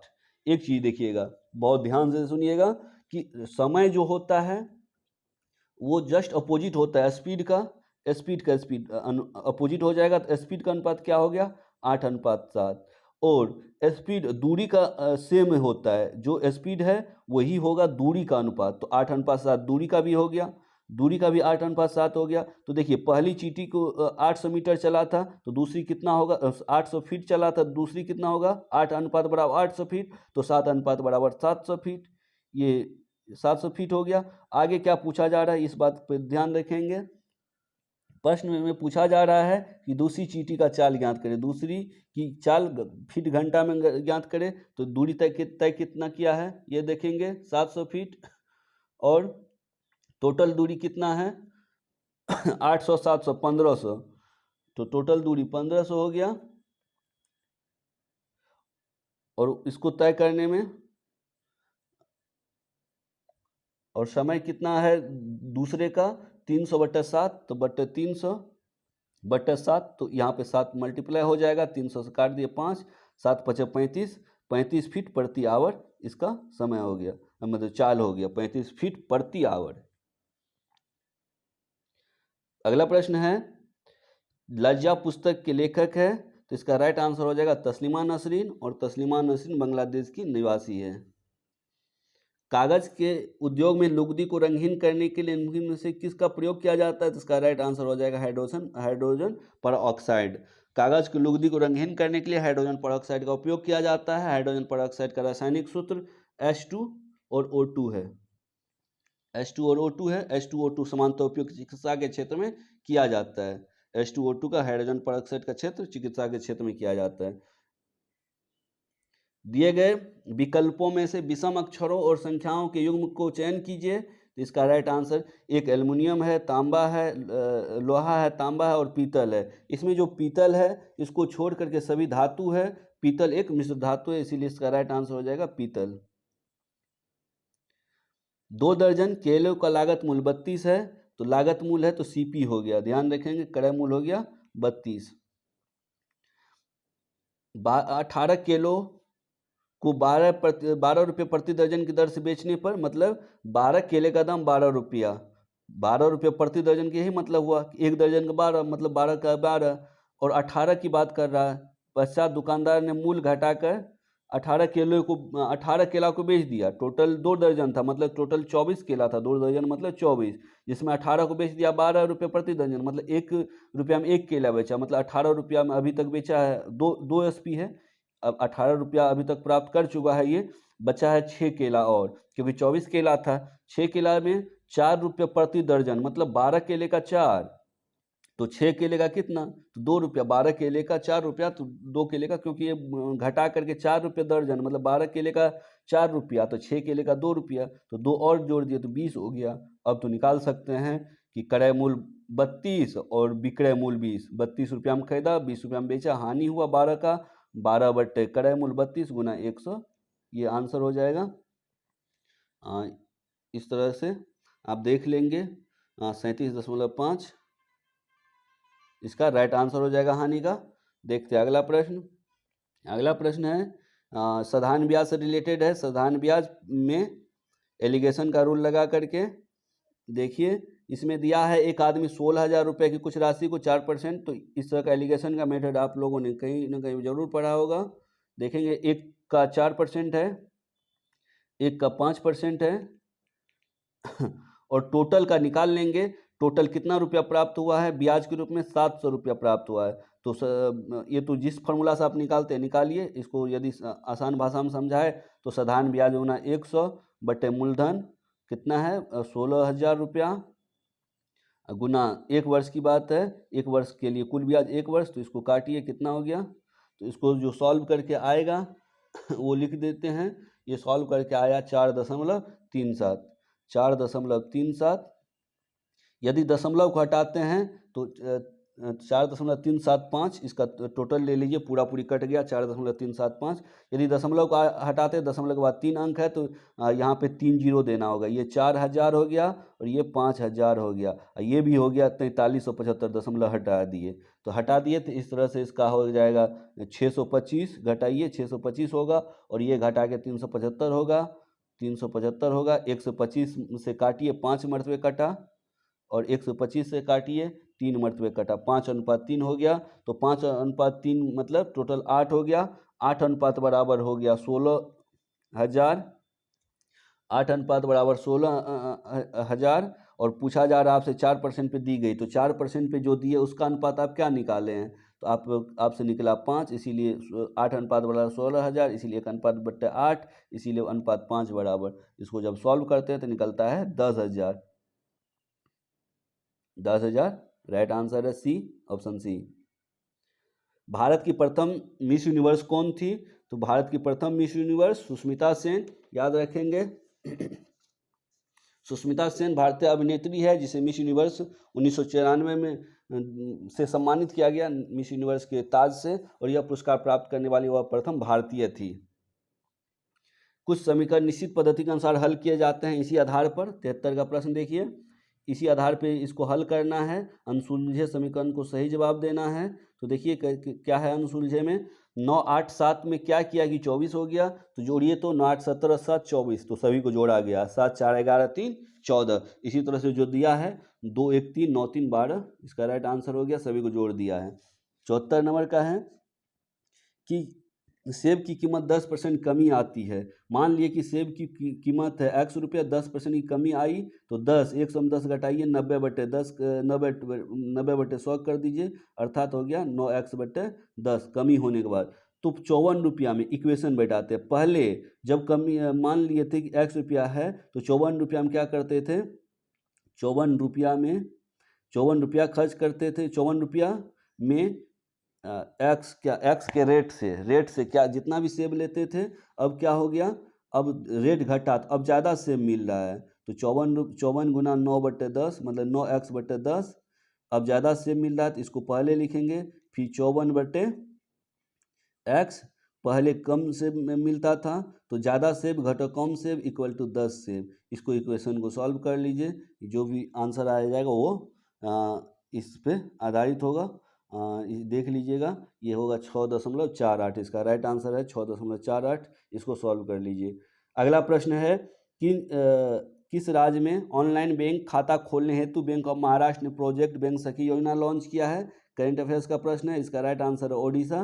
ओडिशा में बैंक ऑफ महाराष्ट्र ने ऑनलाइन बैंक खाता खोलने के लिए महाग्राम और Sunivesh India finance services private limited के सहयोग से प्रोजेक्ट बैंक सखी शुरू करने की घोषणा की है। और ये क्या होगा? घर घर और परेशानी मुक्त पहुंच प्रदान करेगा। अगला प्रश्न है,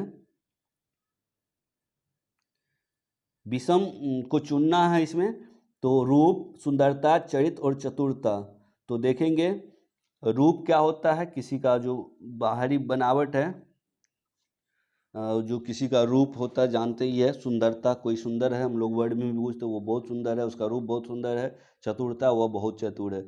चरित्र, तो इसका राइट आंसर चरित्र हो जाएगा। वजह है कि चरित्र को छोड़ करके जितने भी ऑप्शन दिए हुए हैं मानव का गुण है, ये सभी बाह्य गुण है। चरित्र को छोड़ के सभी बाह्य गुण है, चाहे रूप हो, सुंदरता हो, चतुरता, ये बाह्य गुण है। और चरित्र आंतरिक गुण है, इसीलिए चरित्र इसका सही आंसर है।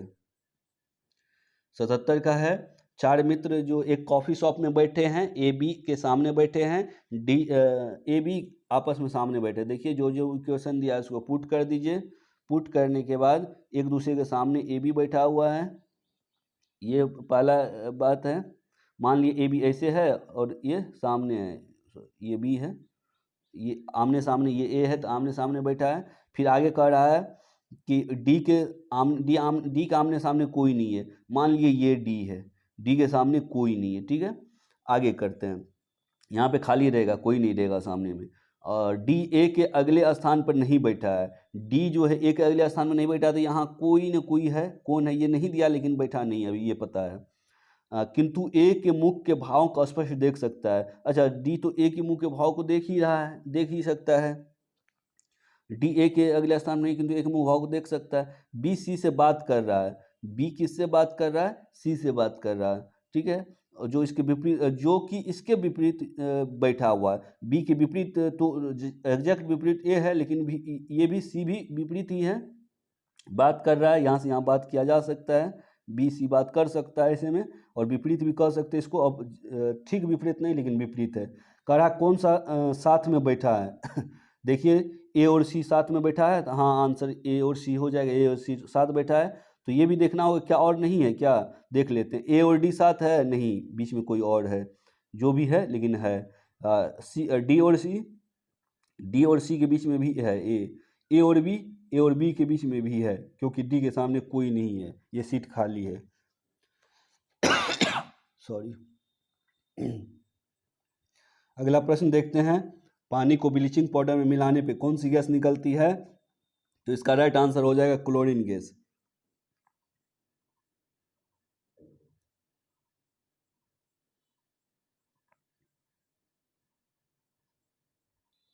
ब्लीचिंग पाउडर को पानी में मिलाने से क्लोरीन गैस निकलता है। और ब्लीचिंग पाउडर का रासायनिक सूत्र CaOCl2 होता है। इसमें इसे कैल्शियम हाइपोक्लोराइड भी कहते हैं। यह एक अकार्बनिक यौगिक है और इसका उपयोग क्लोरोफॉर्म और क्लोरीन गैस बनाने में किया जाता है।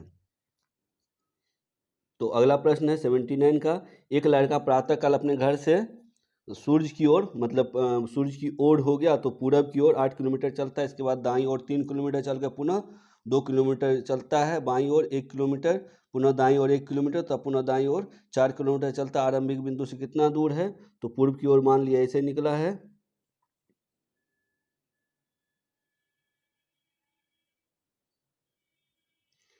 पूर्व की ओर ऐसे निकला है, मान लिए 8 किलोमीटर चला। 8 किलोमीटर चलने के बाद वो उसके बाद पुनः दाएं मुड़ जाता है और 3 किलोमीटर चलता। मान लिया 3 किलोमीटर दाएं मुड़ के चला, ये 8 है, यहाँ लिख लीजिए, यहाँ 3 है। फिर 2 किलोमीटर चला, पुनः दाएं ओर, दायां है तो इधर आया, 2 किलोमीटर चला। फिर बाएं ओर 1 किलोमीटर चला, फिर ये 1 किलोमीटर मान लेते हैं। तथा पुनः दाएं ओर 4 किलोमीटर चला, फिर 4 किलोमीटर चला है तो देख लेते पुनः 8 किलोमीटर पहले ये आया है। उसके बाद अपनी दाईं ओर मुड़ करके 3 किलोमीटर चला है, 3 किलोमीटर इधर चल लिया। पुनः दाईं ओर 2 किलोमीटर, ये 2 किलोमीटर ये था। दाईं ओर 2 किलोमीटर चला, बाईं ओर 1 किलोमीटर, पुनः 1 किलोमीटर, 2 बार 1 किलोमीटर, यही फिर एक बार 1 किलोमीटर चला है और इसके बाद दाईं ओर मुड़ करके 4 किलोमीटर चला है। ये 3 है और ये 1 है, यहाँ से यहाँ तक 1 है, ये वाला 2 है, ध्यान रखिए, ये इसको छोड़ दीजिए, ये वाला 2 है और ये 1 है, तो 3 2 1 3 और 3 चला है, तो टोटल कितना हो जाएगा? तो यहाँ से यहाँ तक में 2 1 3 किलोमीटर, ये भी 3 किलोमीटर का हो गया ये वाला लाइन यहाँ से यहाँ तक, और 3 1 4, ये 4 का हो गया। इसकी ज़रूरत पड़ेगा तो हम देख लेंगे। अब पूछ रहा है कि वो आरंभिक बिंदु से कितना दूरी है, तो टोटल 5 में 3 यहाँ हो गया, तो टोटल 8 में यहाँ से लेकर के यहाँ तक का 8 है, ये दूरी 8 है, उसमें से 3 यहाँ हो गया, तो इधर कितना बचा? 5 किलोमीटर। तो अपने जहाँ से चला तो वहाँ 5 किलोमीटर दूर है, इसका राइट आंसर हो जाएगा 5 किलोमीटर। पाई चार्ट फिर दिया है, एक पाई चार्ट को देख करके जवाब देना है, ध्यान दीजिएगा। इसमें प्रश्न है क्या कि खेल है, कौन सा है? खेलों पे खर्च की जाने वाली कुल राशि है 18,000 रुपया। क्रिकेट पे खर्च की गई राशि फुटबॉल पे खर्च की गई राशि से कितनी अधिक है? तो ये जो केंद्रीय कोण है, इस केंद्रीय कोण में कितना अधिक है क्रिकेट पे? तो 81 है और 54, 81 54 में घटा लीजिए, 81 और 54 में कौन मतलब कि देख लेते हैं इस तरह से 27 का अंतर है, और इस 27 के अंतर में तो ये देख लेंगे 360 डिग्री इक्वल टू 18,000 रुपया, 360 डिग्री बराबर 18,000 रुपया, इसीलिए 27 डिग्री, क्योंकि अंतर है। क्रिकेट देख लीजिए, क्रिकेट 81 माइनस फुटबॉल का कर रहा है, football 54, 81 minus 54 equal to 27 degree निकल गया। तो 27 डिग्री फटाक से निकाल लेंगे इस पर, तो 18,000 बट 360 केंद्रीय कोण है इक्वल टू 27, यही अंतर है। जो इन दोनों के केंद्रीय कोण का अंतर होगा वही राशि में पुट कर देंगे, तो राशि में पुट करने से 1350 इसका आंसर आ जाएगा। अगला प्रश्न है sign theta plus sine square theta बराबर 1, तो cos square theta plus cos 4 square theta बराबर क्या होगा? तो इस प्रश्न को बनाने के लिए देखिएगा, सबसे पहले तो जो भी थीटा दिया है उसकी वैल्यू में देख लेंगे। साइन थीटा है, साइन थीटा, इसको इक्वेशन को दूसरे साइड भेजते हैं, तो 1 माइनस साइन स्क्वायर थीटा, तो इसका value 1 minus sine square theta को क्या कहते हैं? तो कॉस थीटा। तो इसका मतलब हो गया साइन थीटा बराबर cos square theta, cos square theta, इसका आगे यूज करेंगे। जो भी कॉस स्क्वायर थीटा दिया है, इस कॉस स्क्वायर थीटा को क्या बोलते हैं? Sine theta. तो ठीक है, साइन थीटा लिख लिए। उसके बाद कॉस पे 4 पावर, तो दो पावर हो तो उसको साइन बोलते हैं, और उस पर भी 2 पावर देते हैं, तो sign theta plus sine square theta, sign theta plus sine square theta का तो इक्वेशन दिया हुआ 1, मान दिया हुआ 1, तो ये इसका आंसर हो गया 1। बहुत आसान है। अगला प्रश्न है निम्नलिखित में से किस तत्व का गलनांक सबसे कम होता है? तो इसका राइट आंसर हो जाएगा सोडियम। सोडियम का गलनांक सबसे कम होता है, जो 97.79 डिग्री सेल्सियस होता है। ऑप्शन में आया है हाइड्रोजन, हाइड्रोजन का 259.16 होता है, टीन का 231.93 होता है, और कार्बन भी ऑप्शन में आया है, तो कार्बन का 3550 डिग्री सेल्सियस होता है। तो सबसे कम सोडियम का गलनांक है, याद रखेंगे। अगला प्रश्न फिर वही है। राम उत्तर की ओर 5 किलोमीटर चलता है, दूरी तय करता है, फिर बाएं मुड़ता है, फिर बाएं मुड़ करके 3 किलोमीटर जाता है, पुनः दाएं मुड़ता है, 2 किलोमीटर जाता है, तो दाएं मुड़ करके 3 किलोमीटर चल के स्थान बी पर पहुंचता है। तो ए से बी के बीच की दूरी, ये आप लोग से उम्मीद है कि आप लोग से ये सवाल सॉल्व हो गया होगा, और इसका राइट आंसर मैं बता देता हूँ, 7 किलोमीटर है। 7 किलोमीटर बहुत आसान है, देख लेंगे। अगला प्रश्न है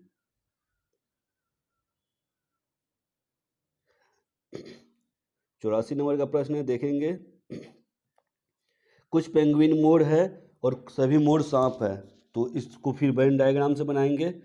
सभी और कुछ आया है, तो यहाँ पे कोई दूसरा ऑप्शन नहीं होगा, मतलब कुछ पेंगुइन है, इसको लिख लिए पी, कुछ पेंगुइन मोर है, इसको एम लिख लिए, और सभी सॉरी ये एक सेकेंड कुछ पेंगुइन है, ये कुछ है, कुछ पेंगुइन क्या है? मोर है, तो ये एम हो गया, और सभी मोर सांप है, एम जो है मोर जो है सभी सांप है, इसको एस मान लिए, सभी मोर सांप है।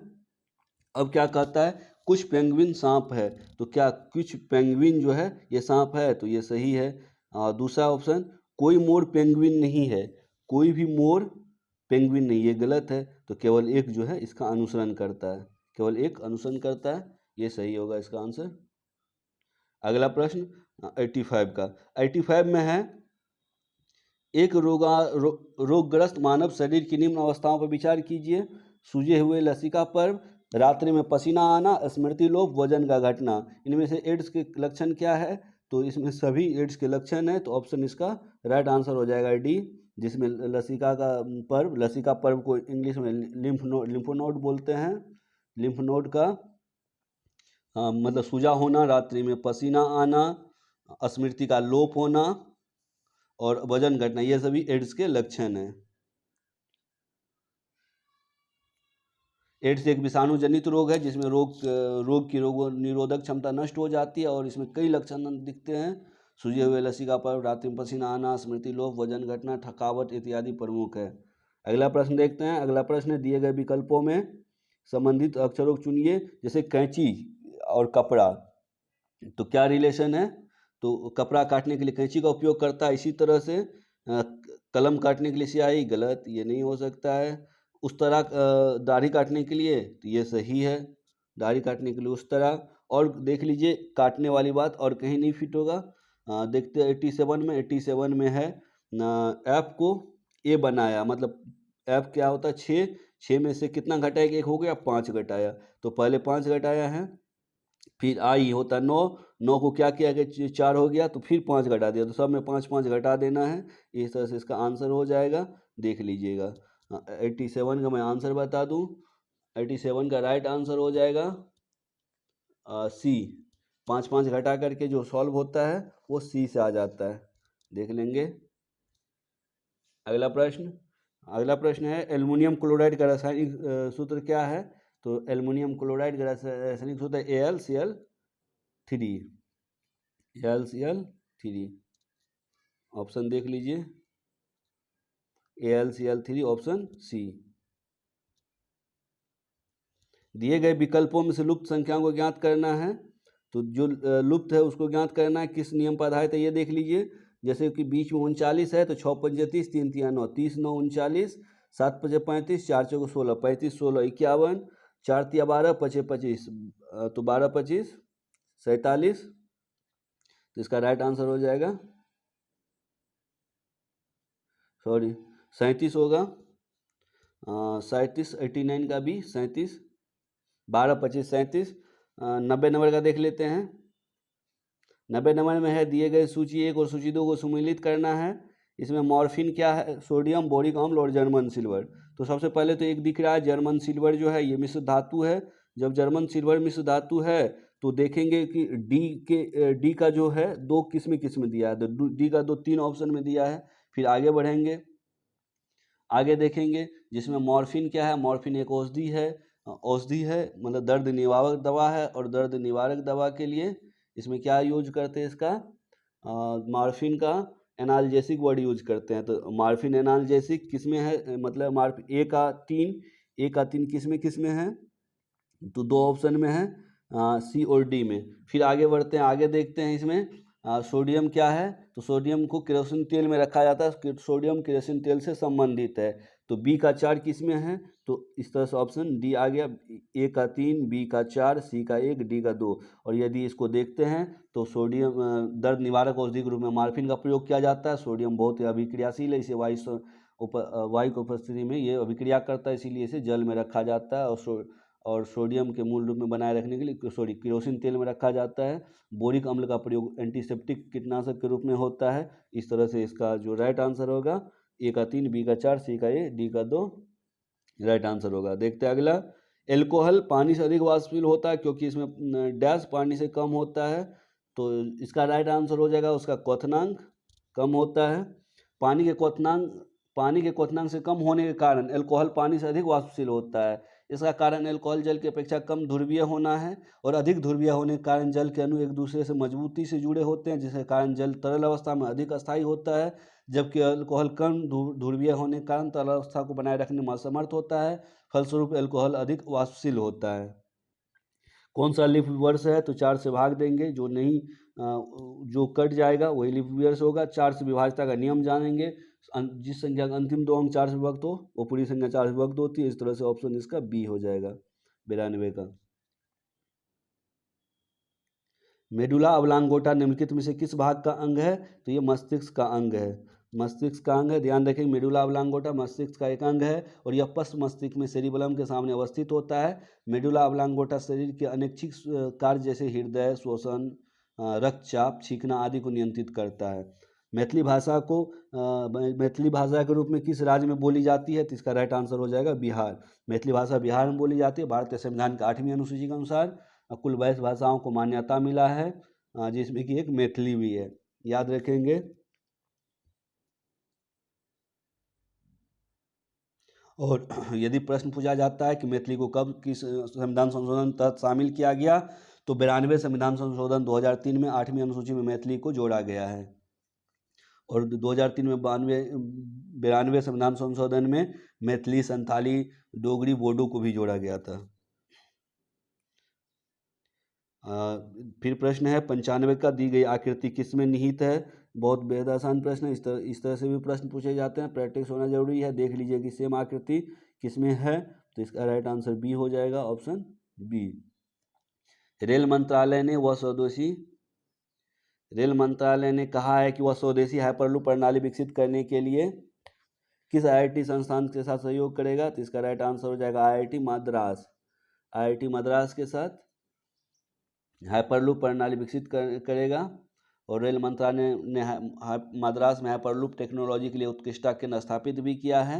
और इस केंद्र के निर्माण में IIT मद्रास के जो मौजूदा रेलवे अनुसंधान केंद्र है, वहाँ पे मेक इन इंडिया और आत्मनिर्भर भारत को और बढ़ावा देने के लिए यह पहल शुरू की गई है। अगला प्रश्न है कि कौन सा SI का यूनिट में एक इकाई चुंबकीय ध्रुव से सही करता है? और यह एक ध्रुव है जिसे जब वायु में तो SI का मात्रक है, उसके ध्यान रखना है। जब SI का मात्रक ध्यान रहेगा तो ऑप्शन खुद ब खुद छटा जाएगा, आंसर आ जाएगा SI। एक बात देख लीजिए, सबसे पहले तो पाउंड फुट SI में आता नहीं है, तो इसीलिए ये गलत हो गया। फिर 1 सेंटीमीटर आता नहीं है, इसीलिए भी ये गलत हो गया। और फिर वर्ग, इसमें ये जो बल का मात्रक होता है, ये इसमें न्यूटन प्रति वर्ग मीटर, ये भी बल का हो गया, दाब का हो गया, ये भी नहीं होगा। तो ऑप्शन एक ही बचता है बी, जिसमें बराबर के समान ध्रुव के 1 मीटर की दूरी पर रखा जाता है, उसे 1 न्यूटन के बल के प्रतिकर्षित करता है। तो यही क्या होता है, इसमें चुंबक में क्या होता है, चुंबक सबसे पहले तो जब दो बराबर और समान ध्रुव वायु की 1 मीटर की दूरी पर रखे जाते हैं, तो उसमें उत्पन्न जो प्रतिकर्षण का बल होता है, यही पूछा जा रहा है, वो उसका मान 1 न्यूटन होता है। और यही कह रहा है ऑप्शन बी, इसीलिए इसका राइट आंसर हो जाएगा ऑप्शन बी, इसका राइट आंसर है। अगला प्रश्न देख लेते हैं। अगला प्रश्न है कि ड्रीम 11 2011 सीजन का गेम चेंजर का खिताब किस खिलाड़ी को मिला है? IPL में जो गेम चेंजर का खिताब मिला था, ये जोस बटलर को मिला था, जोस बटलर, याद रखेंगे।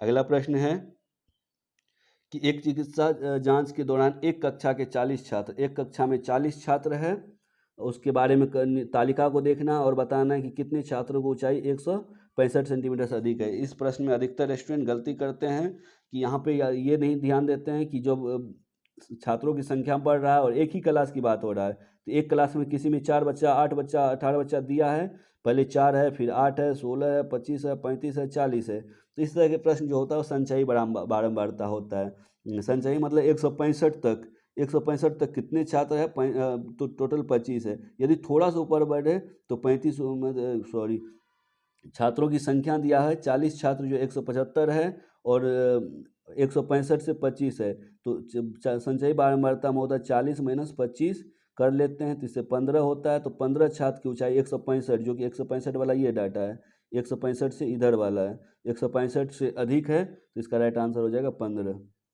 फिर अगला प्रश्न है 100 नंबर का अंतिम प्रश्न है, एक्स एक कार्य को 4 दिन में, एक्स 1/3 कार्य को 4 दिन में, तो 1/3 को 4 दिन, तो एक पूरा काम को कितने दिन में कर लेगा एक्स? 1/3 काम को 1/3 काम को वो 4 दिन में करता है, तो एक पूरा काम को कितने दिन में कर लेगा? 12 दिन में। तो डायरेक्ट लिखते हैं एक x का 12 दिन। फिर इसी तरह से y एक काम को 1/6 का 18 दिन में, तो पूरा काम को कितने? 6×3 18, y 18 दिन में। फिर z 1/2 को 5 दिन में, तो z पूरे काम को कितने दिन में? 10 दिन में। और तीनों का एलसीएम ले लेंगे। तीनों का एलसीएम कितना हो गया? 180। तो 180 टोटल यूनिट है, इतना यूनिट काम करना, 180 यूनिट काम करेंगे। और सबकी क्षमता देख लेते हैं, एफिशिएंसी। 12 से 180 में भागा देंगे, कितना होगा? 15। 180 में 18 से भागा देंगे 10, और 180 में 10 से भागा देंगे तो 18। ये सभी का क्षमता हो गया 15, 10, 18। 15, 10, 18 इसकी क्षमता हो गया। कह रहा कि तीनों ने 3 दिन तक भी मिलकर कार्य करते हैं और बाद में छोड़ देते हैं। तो 3 दिन तक जब कार्य किया तो इसमें से निकालेंगे टोटल सभी का क्षमता मिला के कितना हो गया? तो 15, 10, 25, 10, 35, 8, 43। तो एक दिन में किया गया कार्य 43 यूनिट है, और टोटल 3 दिन तक काम किया। तो 43 गुना 3 कहाँ से लाए? 43। ध्यान रखेंगे 43 कहाँ से आया है? सॉरी, 43 कहाँ से आया था? तो 43 गुना 3 इक्वल टू 129। टोटल 180 यूनिट काम था। उस 180 यूनिट के काम में 129 यूनिट काम हो चुका है। तो रेस्ट काम कितना बचा है? 51 यूनिट। 51 यूनिट काम को कौन करेगा? तो 51 यूनिट के काम को y करेगा। y का क्षमता क्या है? 10। 10 से भागा दे देंगे तो 5.1 दिन में। इस तरह से हम लोग 100 प्रश्न का जो भी डिटेल था उसको डिटेल से देखे हैं, चाहे जीके जीएस हो, रीजनिंग हो, मैथ हो। यदि इसके बावजूद भी आपको कोई प्रश्न में कहीं भी कन्फ्यूजन है तो आप नीचे कमेंट जरूर करें। साथ ही आपको यह सेशन कैसा लगा जरूर बताएं, और यदि कुछ सुधार करने की ज़रूरत है तो ज़रूर कमेंट बॉक्स में सभी जितने भी स्टूडेंट देखेंगे सभी इसे कमेंट बॉक्स में लिखें, ताकि अगले जो टेस्ट सीरीज का डिस्कशन होगा उसमें सुधार किया जा सके। किसी प्रश्न को छोड़ना है या समय कम करना या समय कोई परेशानी नहीं है, इन सभी बातों का डिस्कशन जिक्र आप नीचे कमेंट बॉक्स में कर देंगे। जहाँ तक लाइव क्लासेस की बात है तो कुछ दिनों के बाद लाइव क्लास भी लिया जाएगा। अभी साधन की थोड़ी सी कमी है, इसीलिए रिकॉर्डेड वीडियो आप लोग को दिया जा रहा है। इस तरह से टेस्ट कैसा लगा ये भी बताएंगे।